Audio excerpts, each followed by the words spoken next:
All right, just to make this official, since we're going to start at 7, there may be a few people tuning into their internet connection, so I want them to make sure that they know that they're in the right place. So while Dr. Reardon has a chance to hook up his microphone, allow me to reintroduce Professor Joel Reardon, an assistant professor at the University of Calgary.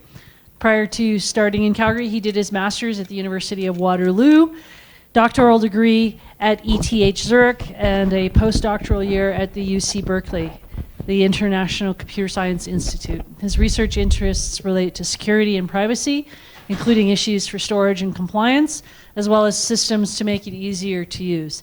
Loving mountain bicycling, and writing poetry. Dr. Reardon, welcome. Thank you. This is all nice and working, I suppose, because I hear this. And all right, great. Thank you so much. I'm happy to be here to give a talk on the topic of why won't anyone think about the children. So, basically, we have this mental model when we're using our phones, and it's that we are us, and we are holding our phones. And the phones give us access to lots and lots of internet. Now, from the phone's perspective, the model is more like this. The phone has a lot of sensors, a lot of data about the user, and there's some game that's used as a mechanism to deliver all this information to a wealth of advertisers and analytics companies and just random IP addresses for some reason. Usually it has to do with making money off of the game somehow, advertising revenue, or just selling analytic data and so forth. And how it manifests is that the user, you, and your personally identifying information, or PII, we'll be calling it PII, you're using some game and it's delivered to the ad company. So in the process of using the game, this ad company now learns this information about you. But it further learns behavioral information, right? It learns the fact that you're using this game at this time. It learns this sort of extra information about you. Now, when you play some other game, it is able to link the PII that it collected originally with this new behavioral information. Now you're playing this other game, you're in this other place, you're at a different time, and it's able to link it to the data it already collected about you. It already knows the information, some personally identifier, your name, or some serial number that corresponds to you, so that it's able to link that, and now it just grows an ever larger dossier of behavioral information about you. Now, behavioral advertising, which is primarily the reason that companies are collecting all this information, is illegal. And in fact, it's only, although if you're in the United States, sound, let me just raise it up a bit. It is illegal if you're a child under the age of 13 in the United States. And the reason for this is because children are a more vulnerable population, and they wanted to ensure that they're protected against these sort of long-term behavioral data collection starting from a very young age. And if ever you've seen the phrase, you must be 13 years or older in order to use a service or use an app or so forth, this is exactly the reason why. Because it's easier to simply not allow children to use the app and continue to do all the behavioral advertising and collection of data than to actually respect the law that says you can't do any of these things, and then it becomes a lot more complicated to support both kinds of users. So the law in question is called COPPA, or the Children's Online Privacy Protection Act, and it's a United States law, so it doesn't apply in Canada. We don't have something comparable. But in terms, we do have some privacy laws here in Canada that are stronger than the ones they have in the States. What's interesting about COPPA is that it's one of the real only excellent privacy laws the United States actually has. And it was created in 1998. It was updated in 2013 to deal with mobile phones now having games and location-based games and all this extra sort of information. So it was updated recently. And what's interesting about this law is that it actually has teeth. It has $40,000 fines per violation, meaning per child who had private data collected for the purposes of behavioral advertising. That's pretty hefty fines, and it's been used, and there's been cases of millions of dollars of fines being levied to companies for violating COPPA. So it's worth considering for this reason, because not only is it a law that claims to have strong protections for children, it actually has been enforced in the past. And it protects children under the age of 13 from behavioral advertising, as I mentioned, but also collecting audio or video information of the child, collecting any personal identifiers of the child. There's some exemptions that are allowed. For instance, if there's verified parental consent, it's allowed, and they suggest a letter in the mail, so not just I am over the age of 13 type of a button.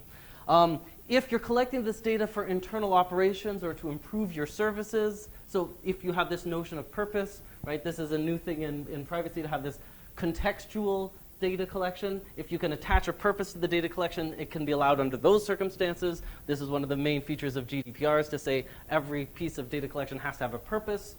And as well, even when you're still doing this, you need to take reasonable safeguards when you're collecting this data to protect it from being exposed or compromised in some way. So it's not defined what reasonable safeguards mean, but it's a legal phrase to basically mean you should do what is reasonable in this circumstance to protect data. You shouldn't just let it easily be obtained by somebody else, for example.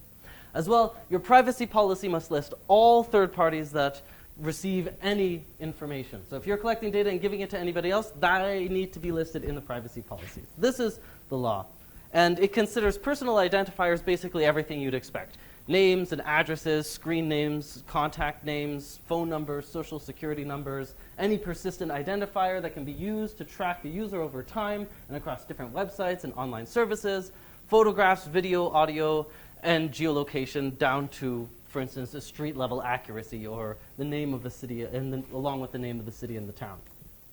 So with this in mind, we had the question, are mobile apps complying with the law? Are they complying with this COPPA law? And so we built a tool to help us measure compliance.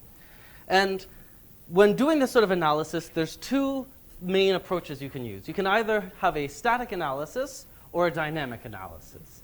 And the idea is that with static analysis, you sort of read the source code. You don't have the real source code, so you decompile it, and you get a feeling for what the app could do. You look at API calls it makes. You get this sort of a lower bound of what it might do.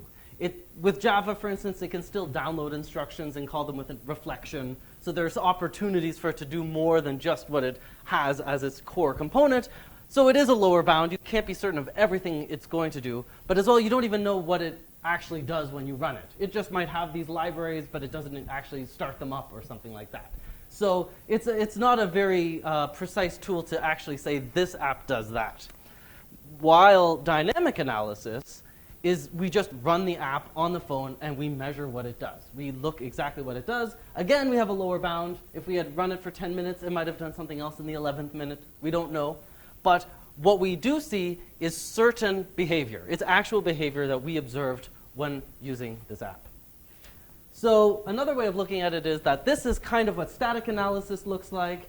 And if you're super fancy, you can afford the expensive tools, then you get to look more like that. And instead, dynamic analysis looks a little more like this. And so for the case of our experiments, we did dynamic analysis, meaning we had a bunch of phones sitting in a closet somewhere running games all day. So how do we do this? We start with our pile of apps. We get as many apps as we can. And then we run all of the apps.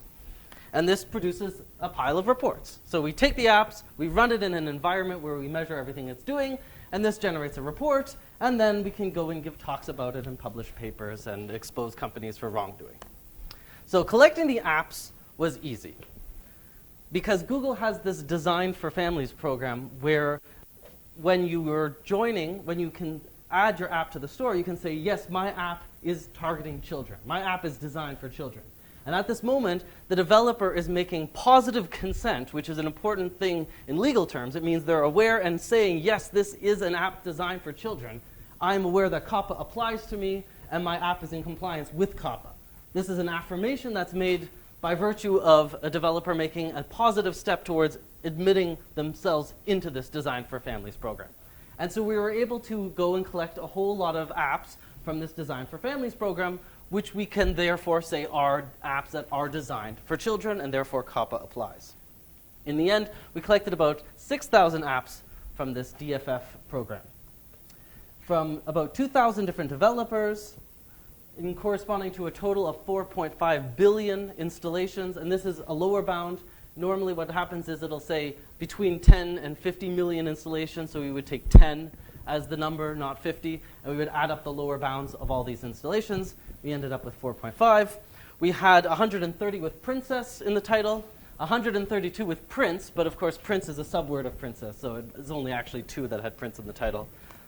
But then the question is, how are we actually going to play it? Because we have 6,000 apps, and we can't be spending all day long playing apps.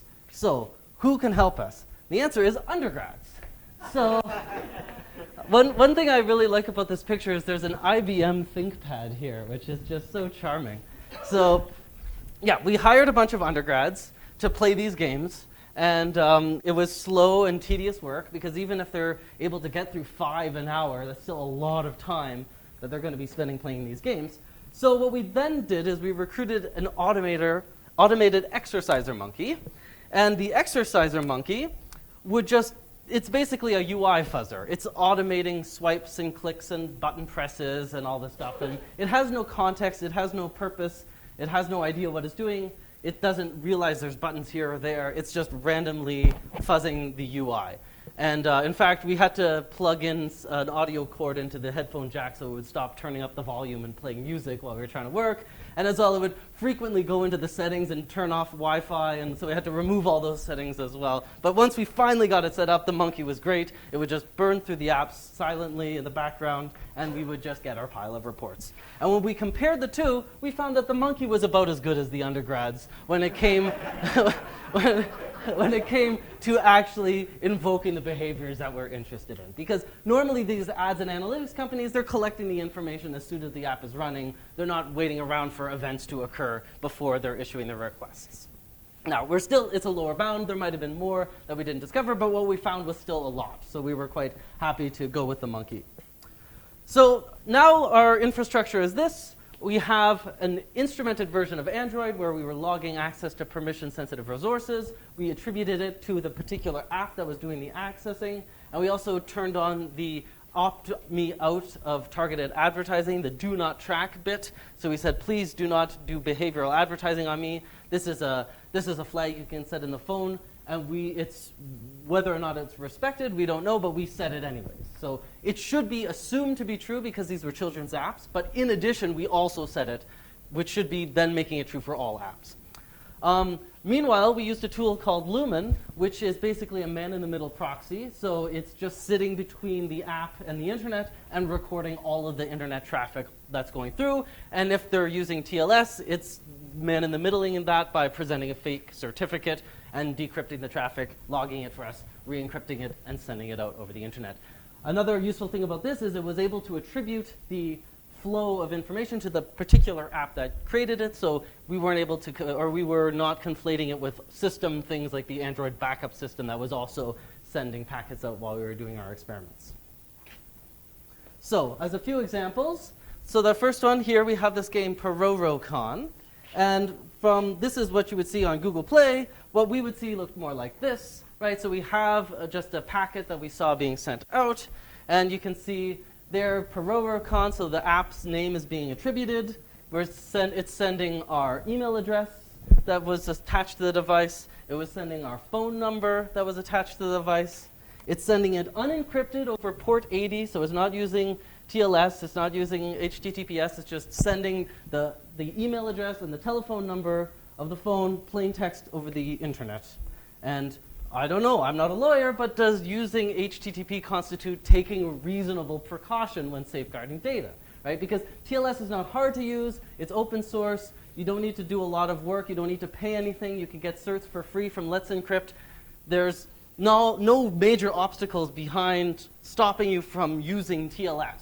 So the fact that they are sending this data without bothering to encrypt it, to me, doesn't seem like taking the first step towards a reasonable precaution. Here's another example. I've added some new lines to make it a little more clear.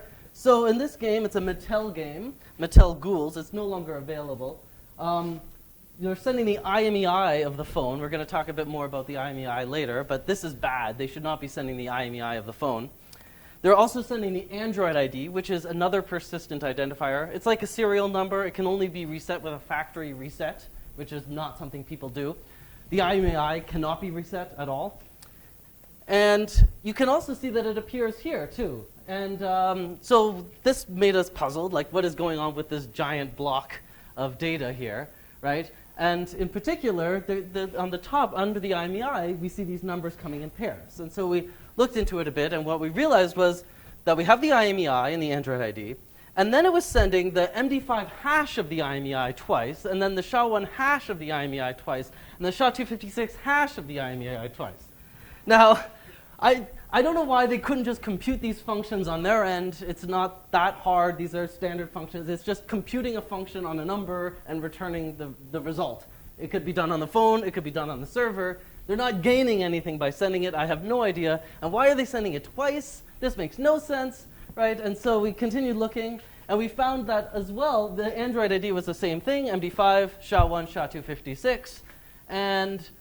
But why aren't they the same? Why isn't it appearing twice? And so we looked into it, and what we found out was it was still sending the MD5 hash of the Android ID. It was just turning it uppercase first, so that B would become a capital B. And that's why it's appearing twice for the IMEI, because IMEIs are numbers, and numbers don't have upper and lower cases. So it is calling the toUpper function and hashing the result. It just doesn't have an effect, of course, because it's a number.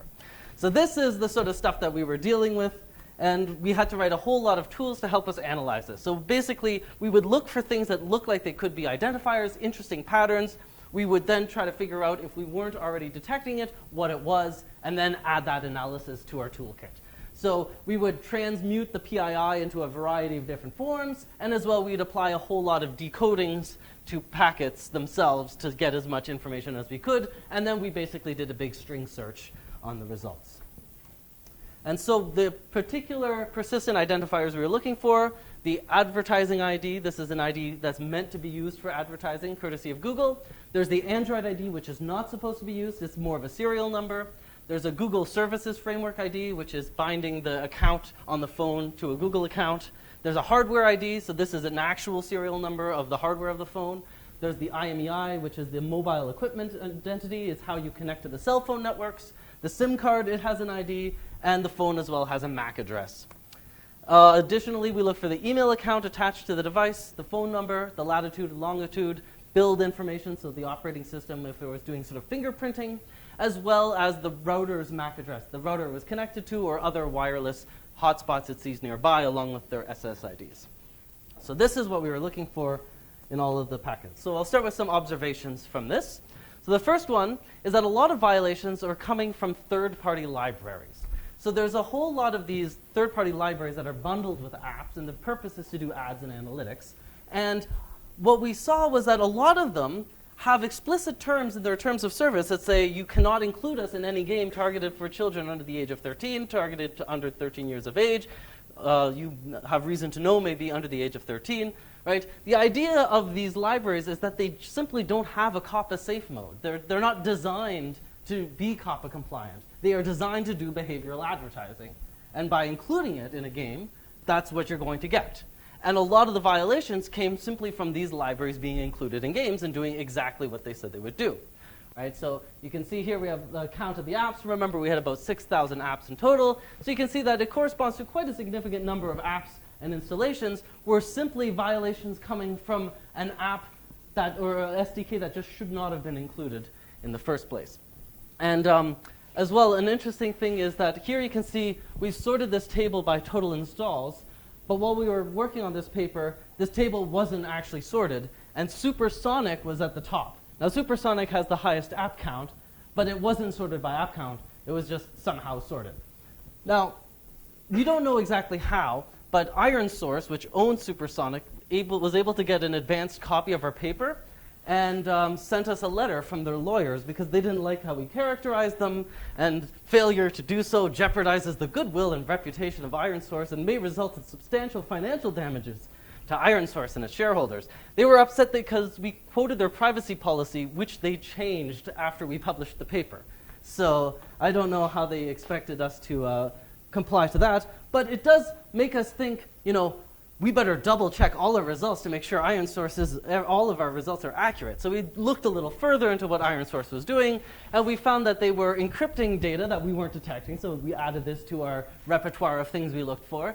So here we see there's a const string here at the top, so they are using a static key. If you're in my network security course, don't do that. Please don't do that. Don't use static keys. This is not how you try to obfuscate what you're doing. They called it AES code, right? What did they use as an IV? They set it to all zeros. So they just use the IV of all zeros. Again, we don't need to get in the weeds here, but don't use an IV of all zeros. Use a random IV. They need to be random every time, every packet, a random IV. Don't hard code your keys. And then lastly, what they did was, you would think that binary string that we saw, this was the key, but in fact, not, because they called the getBytes function on that string. So the encryption key wasn't this hexadecimal string, it was the hexadecimal representation of the bytes of that ASCII string. So actually, the resulting encryption key had significantly less entropy than you would expect. So a few failures in sort of how to apply cryptographic properties properly. But yes, this was their letter motivated us to look a little deeper, I would say, to just double check our results. Observation 2, even when a third-party library does have a COPPA safe mode, it's often not correctly used. So for instance, we have apps that were contacting Facebook, and they could set COPPA equals true. This was 75% of the time, and we looked at the docs, and this is the correct mode for COPPA. COPPA equals false, far more frequently, 342 times. There was 27 that did both, that, you know, at some point they called it with true and false. And finally, the vast majority just didn't set a COPPA flag. And so if we wanted to be extremely generous, we could say, well, if Facebook doesn't know, it will always be as respectful as possible with our privacy, and that only 27% of the children's games are failing here. But more likely is that 94% are not having the COPPA flag being informed. Facebook is not being informed of the COPPA flag, so Facebook does not feel it needs to provide protection to these children, to the data coming from the children's app. Again, we have another example with Unity. Unity has a flag you can actually set when you're making your app. This is going to be directed to children under the age of 13. Learn more about COPPA. Does this flag work? Of this about 6,000 apps, almost half used Unity. A third of those sent the COPPA compliant flag. And again, it was more likely to be set incorrectly if it was set than to be set correctly. And this, again, corresponds to 83.5% of Unity apps. So here we do have a problem. Developers need better tools, because if they want to do it correctly, it's obviously not working. Programming is hard, and we need to make sure that things like this, important things like this, are easy for them to do. Observation 3, where are your children? So this is where we're looking for the actual geolocation data, because this, under the COPPA law, is very private information, should not be sent randomly to people on the internet. And in fact, it was amended, the law was amended in 2013 to deal specifically with all these apps that started to use geolocation, and there is no exemptions to it. You can't say it's for improving your services. You need verified parental consent. COPPA suggests a letter in the mail. So the adult getting a postcard and actually entering a code or something to that effect, not just a I am an adult button. So was this monkey able to get informed parental consent? And of the location accesses, we saw that 700 apps declared permission, which in the Android world means that they have the right to call functions in the operating system that'll grant it location. And we noticed that about 4% actually did make these calls. So not all of the ones that had the permission actually used it, but some 4% of all of the apps in our data set were in fact making the calls to access location. Again, not all of them we found sending it, but when we looked at the delta between the ones we saw calling the functions and the one we saw sending it, we noticed that they were hiding the ways that they were doing it. So we gradually started increasing the number that we were catching by looking at the ones that we weren't catching and figuring out that they were actually still sending it. So the most popular destination was MoPub. We found 85 apps there. Their terms of service say it cannot be used for children's apps. They perform behavioral advertising. And yes, as I mentioned, we've been narrowing this gap between access and send using static analysis. In this one case, we saw this base 64-like encoded object going to a company. And so what do you do when you have base 64? You decode it and you see what you get. And what we ended up with, these dots correspond to unprintable characters. What was strange about this is that it's mostly printable characters, right? Normally you would expect if you unbase 64 something, you're going to get binary data, or you're going to get a JSON object, or some text, or something useful, something you understand. This was this uncanny valley where it looks like random noise, but it has a lot of statistical distributions to it. It's random noise on a small set of possible characters. So one thing you can think is that if you XOR it, with a long mask, so here we have a one-time pad. Again, these dots correspond to unprintable characters. So this is a real binary, a random binary string in a sense, right? And this will give you the exact geolocation. Now, of course, this doesn't prove anything at all because, of course, if you take a letter and you take another letter, you can say the difference between this letter and this letter is this other letter, right? And that's all this mask is in the middle. It's just saying we have this random binary string, or this random string at the top. We have this target string that we want it to look like, and here's the difference between those two strings, right? But if it turns out that that mask is just encryption key, encryption key, encryption key, encryption key, and the name of the company, Start App, doing it, encrypted using their hacker version where $signs are used instead of S's, then it turns out that that's exactly what they're doing. So basically they were applying this Legionnaire style cipher to do this XOR operation. They were taking the location data, they were obfuscating it in this way, and then base64 encoding that. So we noticed that, we added it to our repertoire, and now we find that but every time they were doing this sort of thing. Other developers were simply using AES. As we saw with Iron Source, they were using AES on top of TLS. So they were securing the network communication, as many apps would do, as would be responsible to do when sending personal information. But they were also encrypting it with keys that only they could access on top of it, right? And of course, frequently, the encryption keys, and again, they're using a static IV. I don't know why no one wants to generate random IVs. I'll never understand it. But you could just read the keys. We add it to our list of to our repertoire of things that we look for. So, another observation.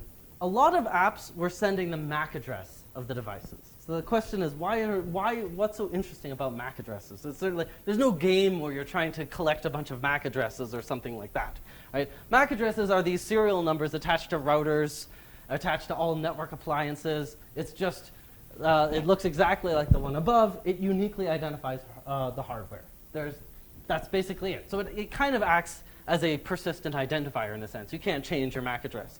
However, but the other interesting thing is when you look at the MAC addresses of all the routers you can see nearby, it does tell you a little bit more, right? Because if you have a sense of where routers might be, knowing what routers you can actually see could actually be a bit interesting. Here, basically, it was doing war driving reports. It was just sending the MAC addresses of all the routers it could see. It was also sending the SSIDs as well. And what else was it doing? It set the opt-out is true, so it recognized that we did say opt-out, so it passed it along. So hopefully it doesn't look at any of this because the opt-out is set to true. But nevertheless, it sends the IMEI of the phone, it sends the Android ID of the phone, it sends the hardware serial number of the phone. Don't encrypt equals true because we don't have time for encrypting. We have to send all this wireless information as fast as possible, right? And the reality is that MAC addresses don't move, or routers don't move. So the internet knows where every router is, and you can just look it up. And this could be useful if you want to know where you are and you don't have GPS, right? And this basically means that as a result, MAC addresses have become this ersatz location. And Android now recognizes it in version 8. You have to have a location permission to get MAC addresses now.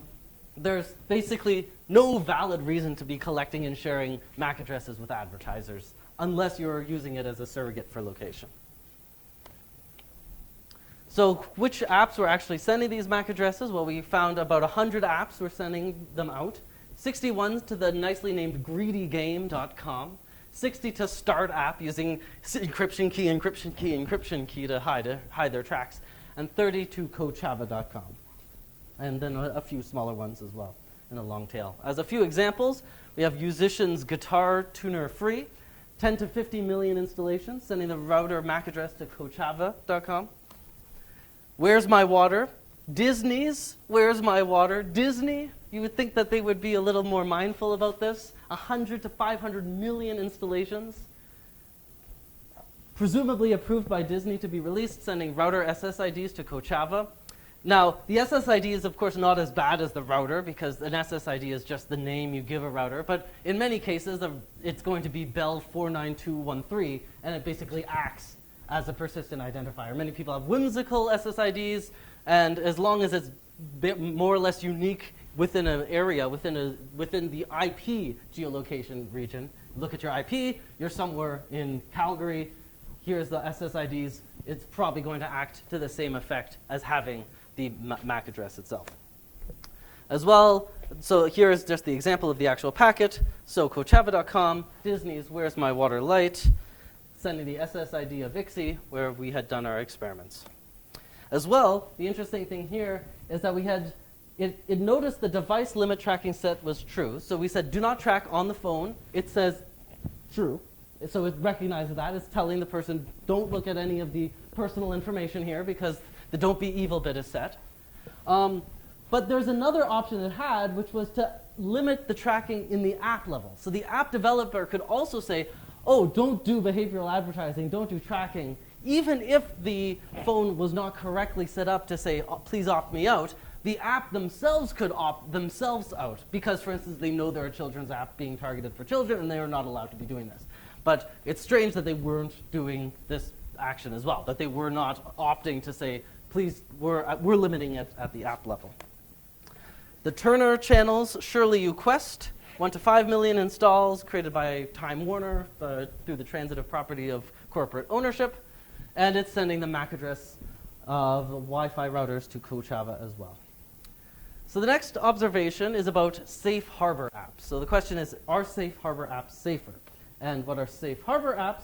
It's a program that COPPA specifies that allows companies to submit their apps for review by one of these safe harbor program participants.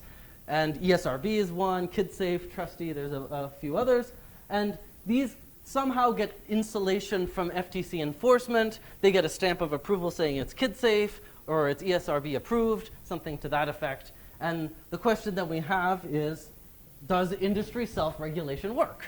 Is this a good approach to managing this problem? Is getting these approvals from these companies a good sign for your app that it's going to respect privacy? Is it a negative sign that it's actually worse, or is it having no effect? Right? So we looked at this question, and we found it basically has no effect. So the behaviors that we found in the apps were more or less the same. We have 66 versus 73% were sending persistent identifiers. There is a little better using TLS in the case of Safe Harbor, but not major differences overall. 3.4 to 3.1 sending location, 1.7 to 1.8 sending email.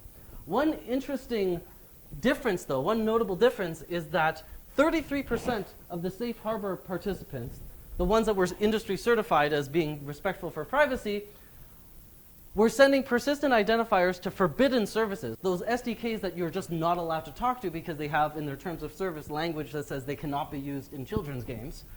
And it was only 19% for the full data set. So the difference here is 1 in 5 versus 1 in 3. And what I find so fascinating about this is that if I were creating a safe harbor program, the easiest thing I could think of is to unzip the app, because apps are just zip files, and inside there's a directory structure that tells you which SDKs are included. And if an SDK on a list of ones that aren't allowed to be there is in there, you don't approve it. It would take no work. It would be the simplest way of approving apps I can think of. And in fact, it was a negative sign. They were more likely to communicate with these forbidden SDKs if they were approved by one of these industry self-regulation services. A couple examples. Bookmine, certified by Trusty, was sending location data to their servers, not disclosed in the privacy policy. Family Time Parental Controls and Time Management app created by KidSafe, sending email address to appnext.com, which is an advertising ID or SDK which shall not or does not knowingly collect any information. You shouldn't give us any information about children under the age of 13. Again, not listed in the privacy policy. NFL Emojis, certified by Trustee, email address sent to COPPA, not mentioned in the privacy policy.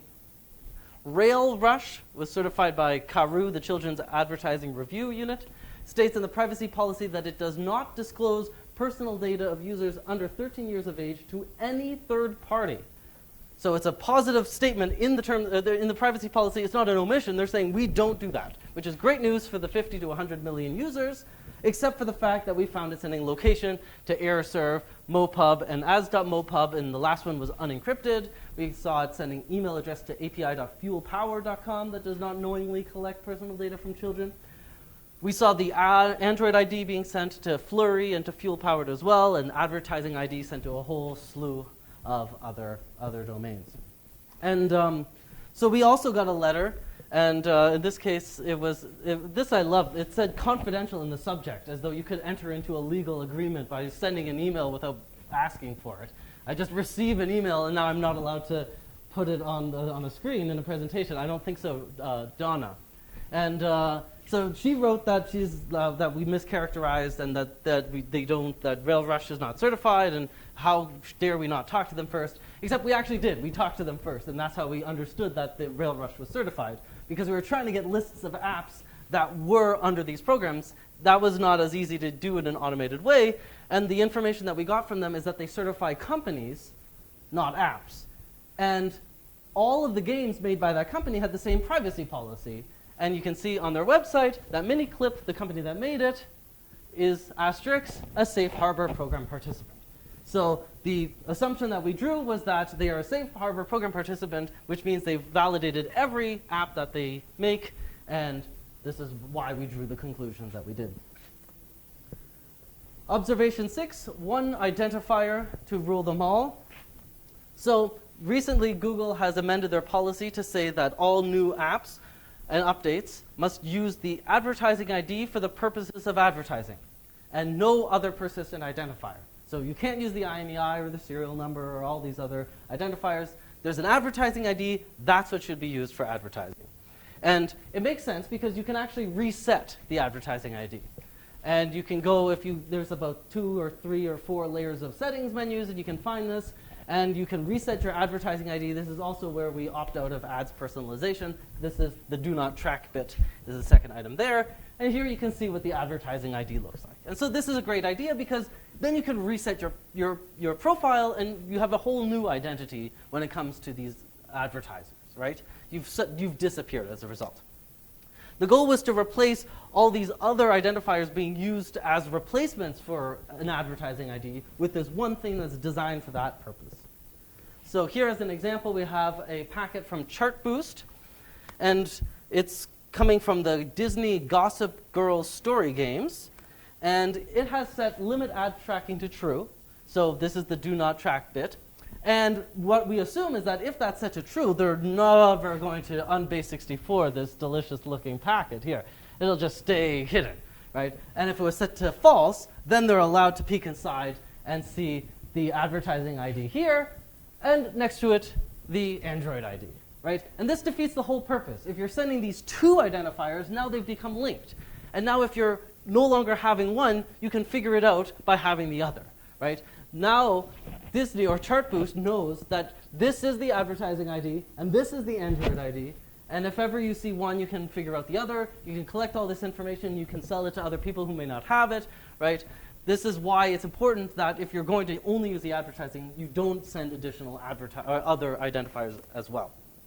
Here we had another example. So we see this data equals at the start, and then this big base64 object, except we weren't seeing any data from it. We weren't finding any personal information being sent in this. Now, when you've been doing this for a very long period of time, one thing you start noticing is that EYJ just screams JSON object to you, because EYJ is base64 for open brace quote. And then what ends up happening here is you notice that EYJ appears at the end backwards. So interesting, interesting. I didn't realize that base64 had big endian and little endian. So we just figured out a new encoding, ESAB46, and we're able to decode this object after all. And as you can see, it's got the Android ID, it's got the IMEI, and it's got the advertising ID as well. So it's just sending this. We added it to our collection of ways we were looking for data. And in terms of globally for all of the apps that we studied, here we have a list of which domains were compliant with the policy, which were least compliant. And you can see that it's quite a spread, right? DoubleClick, which is owned by Google, they're most compliant with their policy. There's a few other advertisers as well, only sending advertising ID. This is great. However, there's still a lot here down at the bottom, Tapjoy, Chartboost, and Greedy Games that are not compliant, that are sending multiple identifiers together.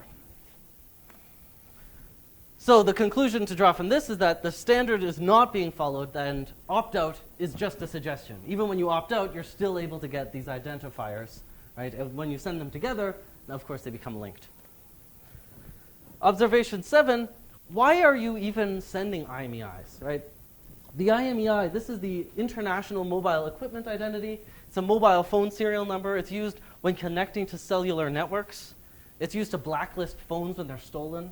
It's not something that advertising companies need to know for any reason. It's also a very serious persistent identifier. In the UK, it is an offense to change your IMEI or to possess equipment to change your IMEI. So there's a legal route to change your name, but you cannot change your IMEI.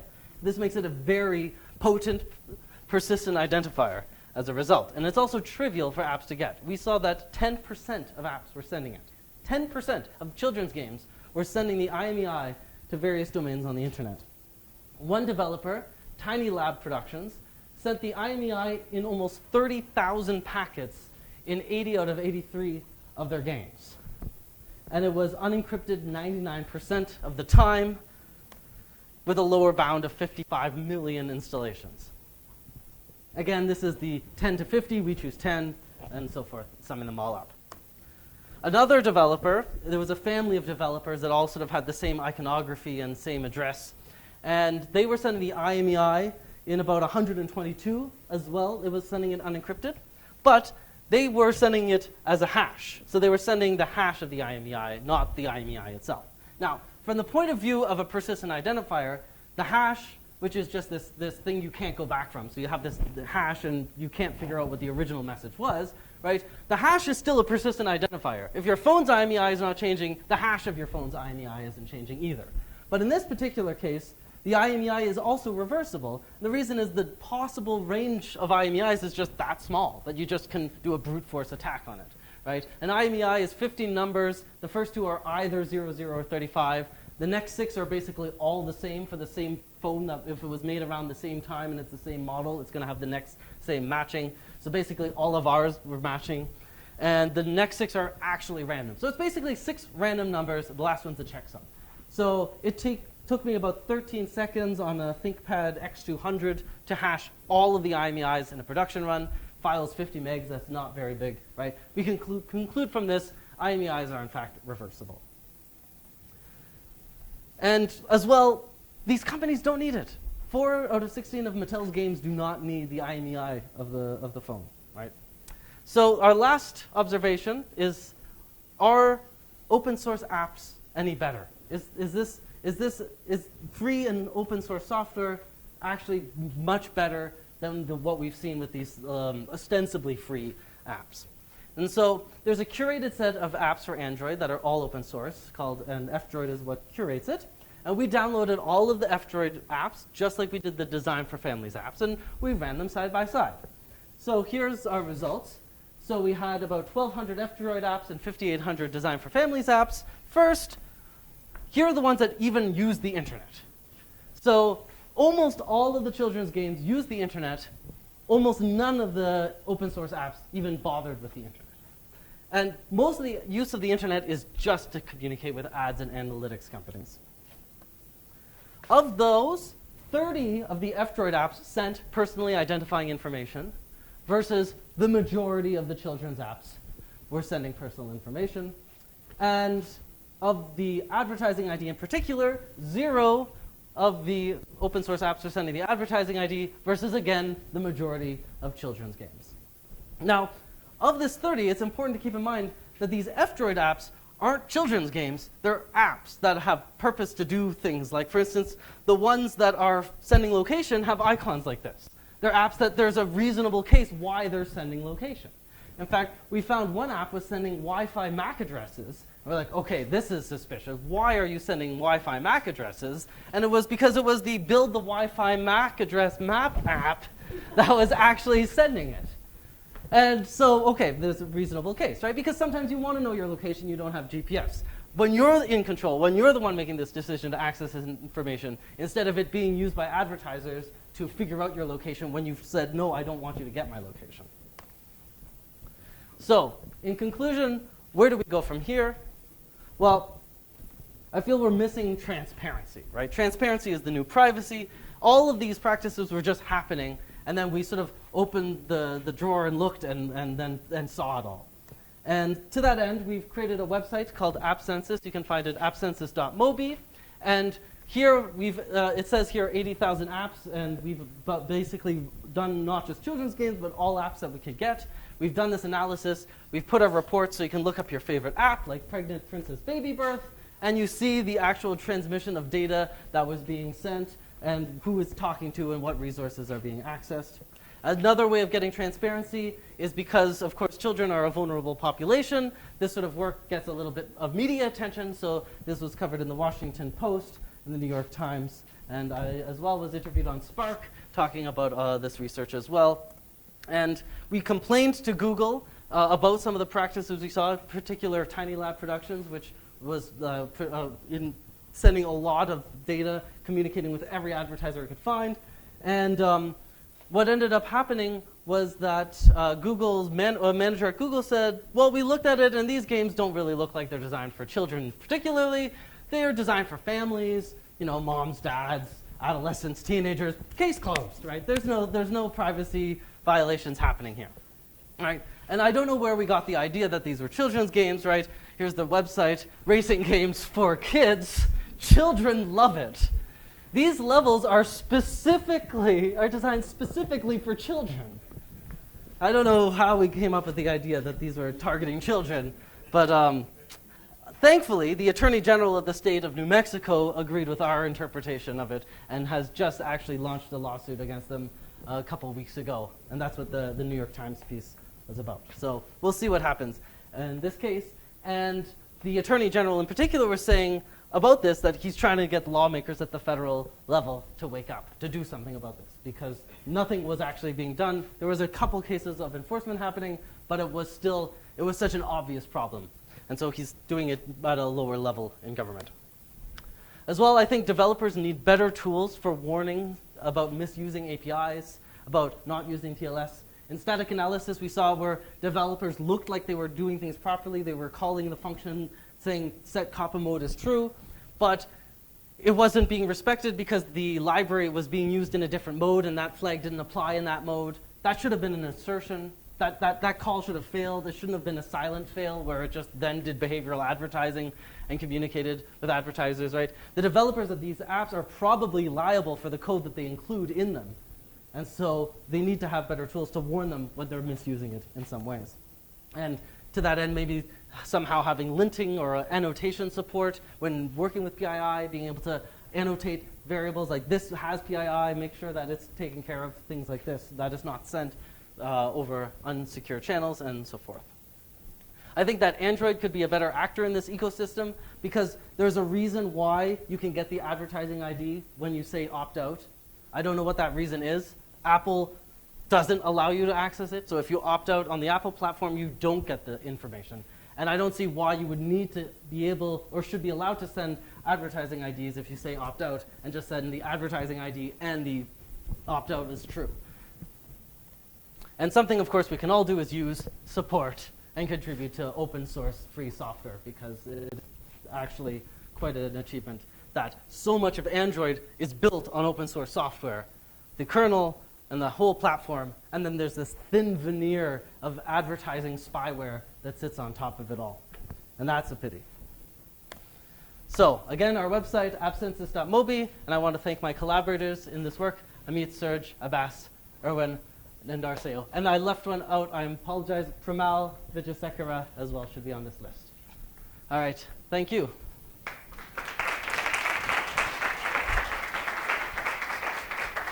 Well, thank you very much, Joel. Earlier this evening, he told me that he was very excited for questions and that he would talk as long as anybody wanted to about his brilliant research that he's very enamored of. So I have a mic. It's roving. If you want to ask a question, please put your hand up.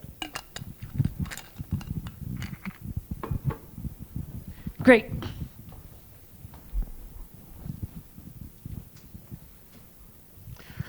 Thanks, Alan. Just wondering if the GDPR coming into play, has that affected how developers work? We know that packets have changed. So I now see, is GDPR country equals 0 in a lot of our packets. So there have been updates. They are now GDPR aware. These companies have changed how their packets look, and we are gearing up to do a larger scale study of apps before and after GDPR, exactly to tease out what is going on in that. Yeah. Excellent point. Right beside. Scott. Thanks. A very similar question, but legislation similar to COPPA in other jurisdictions, does it exist? If so, how is it the same or different? I can't speak to that. Maybe Greg in the back might have a word or two to say.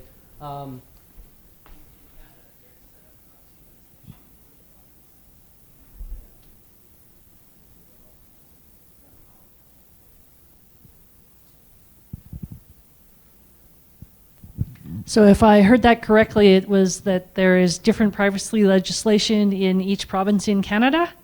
And what was the second point? And all of this COPPA non-compliant would not be legal under our Canadian provincial legislation. Okay. And I'm happy to work with Canadian regulators. Anyone else? Yes, thank you.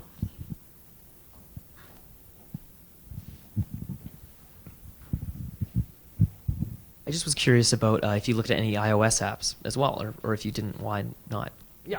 So we looked at iOS apps, and we sort of did it at an ad hoc basis. What we found is that aside from them not giving the advertising ID in opt-out mode, a lot of the same companies' ads libraries are still being included in these games, and we have no reason to believe that it's not the same sort of results in overall. There may be some better protections with some identifiers, but we expect the same sort of results, at least in our small ad hoc analysis. The main problem is that is not a programmable interface, right? So Android gets a lot more scrutiny because it's an open environment, in the same way that democracies get a lot more scrutiny than closed societies. And as a result, we just can't easily do the large-scale study where there's an automated UI fuzzer that's running these apps. We would actually need to go with the undergrad approach, running apps on iPhones. And maybe we might do that someday if I get enough grant funding to hire undergrads. So.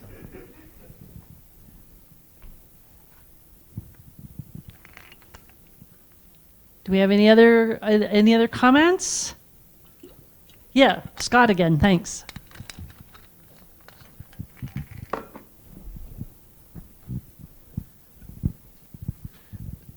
Any interest or previous work on doing the reverse on the advertising library SDK providers? You mentioned that some of them seem to come from similar companies or similar mailing addresses. Oh, that was a family of game developers. So okay. It wasn't Okay. but yeah, that's an interesting point. It's like there's some Sybil-like attacks in this where there's the Tiny Labs company, for instance, all their games are the same. It should be just one game. It's just different skins. It's like this racing game in space and this racing game in the West and racing game in some other environment, and it's repeating the same thing frequently. So it would be interesting to be able to categorize them by looking at the code base and just saying, okay, no, actually this is just one game, and we don't need to test it every different version of it. As well, the ad companies are probably all distinct legal entities because they have to have privacy policies, but it could be the case that some of them are just rebranding of the same one. So Supersonic was bought by ironSource, so we can see them as different, an ironSource IP and a Supersonic IP. So we would distinguish them, but legally, we should amalgamate them, yeah.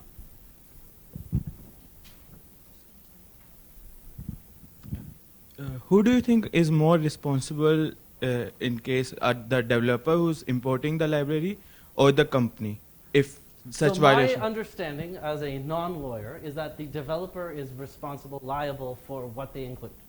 So they don't need to know what it does or how it works, but they chose to include it, and now they become liable under the COPPA law for what the app does as a result of their decision to include it.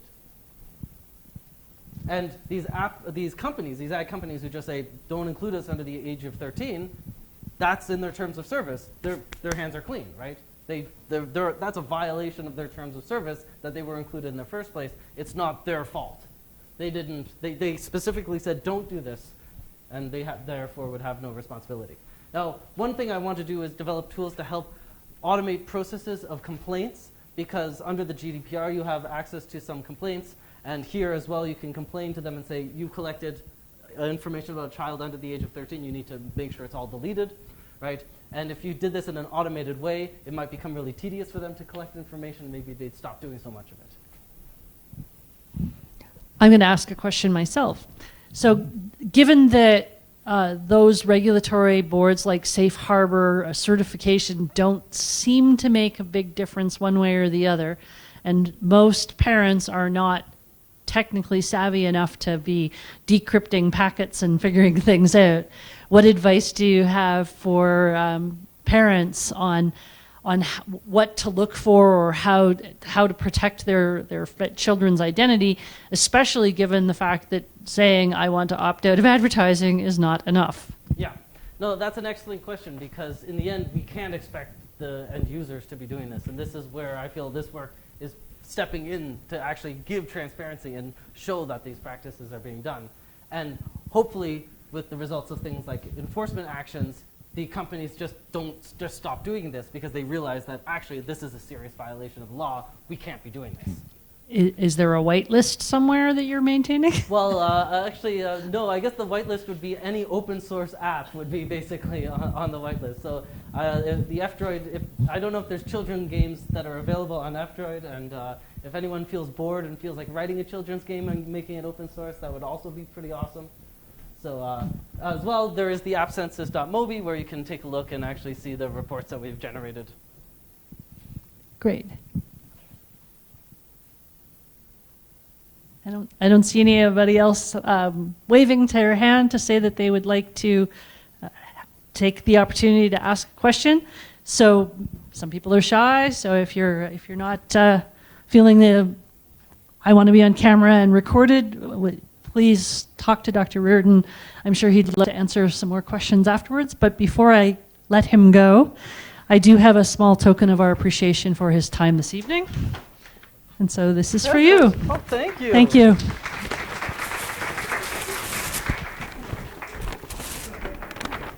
Sweet. I hope if my laptop fits in this, it'll be amazing.